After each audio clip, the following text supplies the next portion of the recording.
Би героин донтон хог дээр гарна гэдгээ бараг л хүлээн зөвшөөрчихсөн байв. Ээжээ!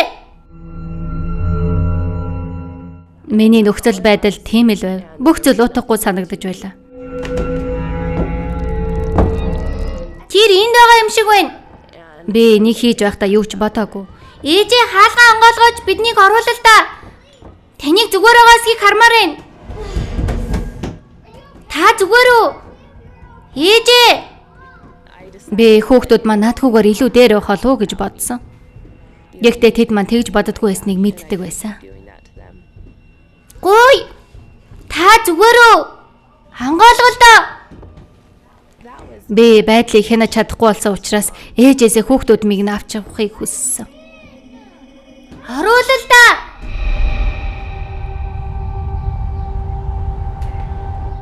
Тэгээд би найз залуутайгаа машинд амьдарч эхэлсэн. Донтолтой өөгшүүлэн бид юу ч хамаагүй хийдэг байсан. Би дотроо энэ бүхэн хизээ дуусах юм бэ? Хизээвэ гэж асууж байснаа сандаг. Гэсэн ч энийг хийснээрээ мансууруулах бодис үргэлжлүүлэн олж найз залуутайгаа үлдэж чадна гэдгийг өөртөө хэлж байлаа. Миний дотор ямар нэгэн зүйл болохгүй байсныг санддаг юм. Бид энэ замын хажууд машинтайгаа зогсоод бусдад харагдахгүй байхыг хичээдэг байв.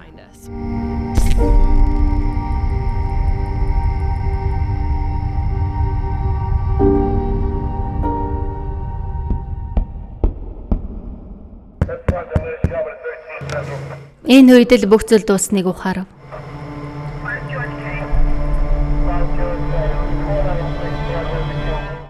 Энэ амьдралаараа дахин амьдрахыг хүсэхгүй байсан учраас тухайн үед нэг л тайвшраад явчихсан. Гэхдээ энэ байдлаас хэрхэн гарахаа мэдэхгүй байв. Саатуулах жижиг өрөөнд хөрвөөж нааш цааш холхон энэ байдлаа зогсоохыг хүсэж байснаа сандгийн. Мөн би минь таагүй байсан. Тэгээд би бурхны хайрыг мэдрэх эрэхгүй мэт надад мэдрэгдэж тэр над чих хүнтэй ярилцахыг огт хүсэхгүй гэсэн бодол төрж байв. Хувийн илчлэлт залбирал дотроо тунгаан бодох зэрэг надад алс холын зүйл мэт санагдаж байлаа. Гэхдээ миний өсөж том болох үеийн дурсамж орж ирж байсныг би сандаг. Хүүхдийн ангийн дуунууд ухаанд минь орж ирв. Тэнгэрлэг эцэг минь та үнэхээр байдаг уу? Хүүхэд бүрийн залбирлыг сонсож хариулдаг уу? Тэгээд би эдгэрэлтийн үйл явцдаг анхны залбирлаа хийсэн. Энэ залбирал нь тэрхүү дуулал байсан. Заримдаа би залбирлыг тодорхой загварын дагуу эсвэл албан ёсных байх хэрэгтэй ба өвдөг сөгдөөд талархах сэтгэлээр хийгдэх ёстой гэж боддог юм шиг надад санагддаг юм. Намайг бүүшүүгээрээ талархал бол чухал зүйл. Гэхдээ Бурхан бидний бодол мэдрэмжийг сонсохыг хүсдэг. Тэр биднийг чин сэтгэлээсээ өөрсдийнхөөрөө байгаасай гэж хүсдэг. Зарим үед би цухалдсан байдаг ч энэ нь асуудал биш. Их эзэн энийг надаас салгаж чадна. Хэрв тэрл чадахгүй юм бол өөр хэн чадна гэж. Алхам 11 миний хувьд ийм л утгатай ба энэ бол сайжрах алхам.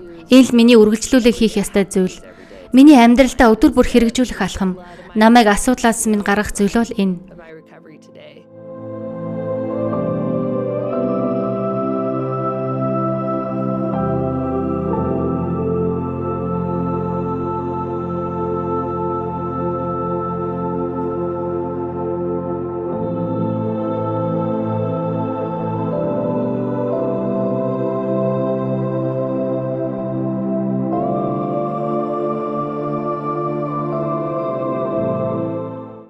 Энэ үеэс эхлэн би хүүхдүүдээ өөр дээр авсан. Миний сурч байсан хүүхдийн ангийн дуунуудыг тэд сурч эхэлсэн. Би тэднийг надад тусалсан энэ суурийг өөрсдөө бий болгоосай гэж хүсдэг. Бас тэднийг орой бүр унтуулахаар оронд нь оруулаад үнсэж, тэдэнд хайртайгаа хэлж өглөө сэрэгт нь хамт байна гэж хэлдэг. Энэ бол эдгээр алхмаар явсны мөн эдгэрэлтийн ачаар ирж буй бэлэг юм.